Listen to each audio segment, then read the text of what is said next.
اقول لك احنا اهل الكوت سووا علينا فضل في يوم من الايام ورجعنا قالوا لنا على شغله ونسونا هسه اهل الكوت. هاي رساله بدي اوصلها لاهل الكوت لان انا ما عندي تليفون. اقول لك انتم مو من اهل الكوت بس هم بدي اوصل رساله لاهل الكوت. اقول لهم بويا ترى ما عندي تليفون، والله لو عندي تليفون اسويكم يوميه خابركم واضوجكم. الحر تكفيه الاشاره. سر كل تقديري واحترامي لاهل الكوت. عرفت كيف؟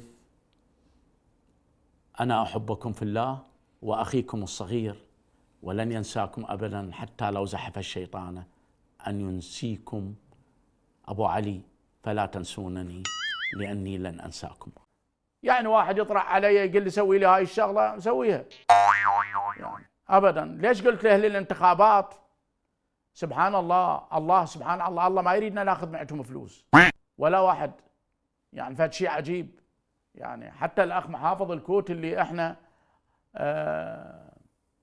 قدمنا له المعونة في الانتخابات المجلس المحافظة، يعني يقولون مرشح. خلينا نشوف شلون وين توصل الأمور. اريد الفلوس، طيب الفلوس، طيب الفلوس، طيب الفلوس ما تقول ودان عليهم.